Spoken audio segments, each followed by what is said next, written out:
Hey guys, so this week I'm drawing Greg and Rose from Steven Universe for Valentine's Day, and I kind of had to hurry up and make sure that I could get this video out today, because I was working on some other stuff and this kind of got put a bit on the back burner as far as like the coloring went. So I colored this all yesterday on the 13th, and yeah, I absolutely adore Greg and Rose. Like, I love all the flashback scenes with them, and like they just look so cute together. And okay, so I sat down and was trying to figure out like what I wanted to do for Valentine's Day. I don't know about you people, but doing holiday themed art is hard for me. Like, figuring out what to do for holiday themed art is always really hard because I feel like there's like those default things to do, like, you know, like for Valentine's Day you instantly think, okay, like red, pink, hearts, and like certain images just come to your mind and it's just kind of all the same stuff. Not that this is like strikingly original, but just saying, I really do struggle with holiday themed art. And that goes for most of them, like Christmas, Halloween, Valentine's Day, Easter especially. I almost never do anything for Easter because of it, because I'm like, well, bunnies, colorful eggs, and pastels. So yeah.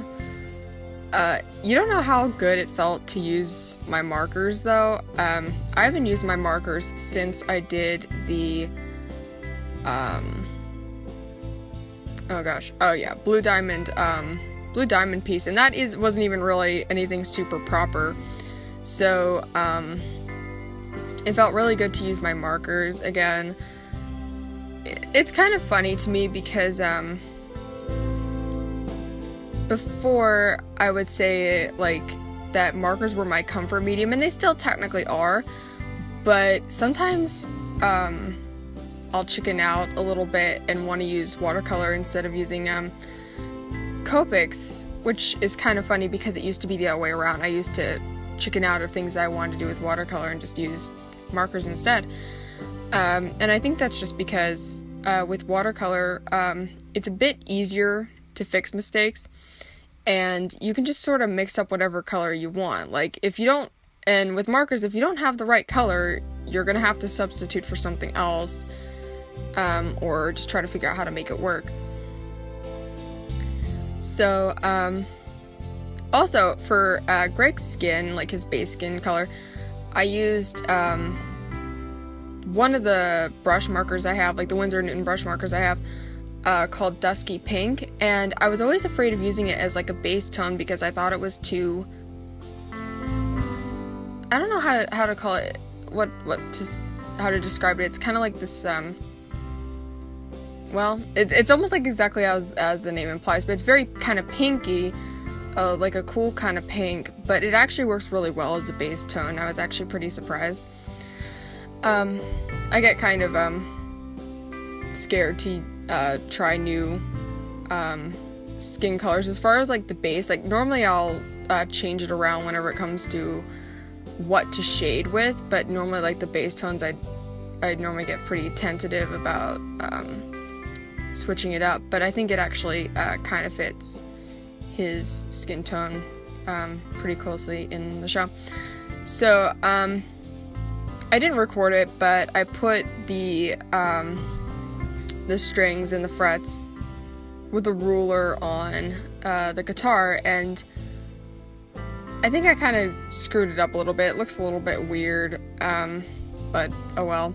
I don't think I can ever successfully draw a guitar that doesn't look just a little bit funky. I don't know.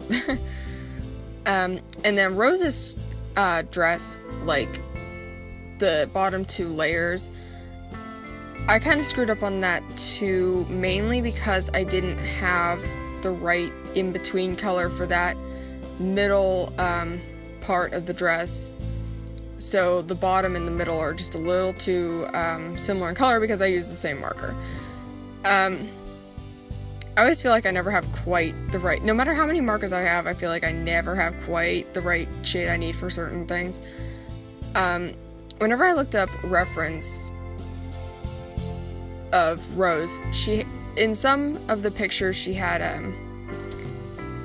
like mainly just like a white dress, and then in some others she had like purple layers instead, like the white part as the top, and then it kind of got darker as it went down, and then in some others it's just white, pretty much just layers of white. Also, I actually used the same marker of the base for the base of her hair and for her lips. Well, it's actually not the same marker, it's the same color, like it's R81, but it was a different marker, and for whatever reason, the one marker it was darker, and the one marker it was lighter. That was kind of weird. I kind of wish I would have used like the lighter marker for her lips and the darker color for her hair, but whatever.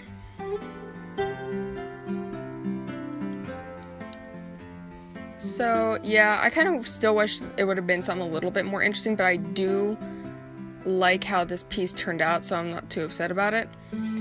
Plus, the YouTube Artist Collective is coming up next week, so I'm excited to work on that. Like, I've already got the sketch done and everything.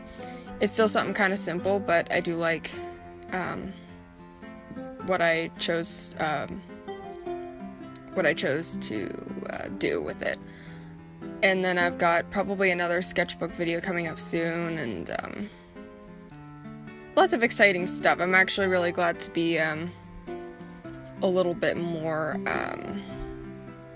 to have like a better lineup. Like, I'd rather almost have too much to do than to not really have anything. So that feels good.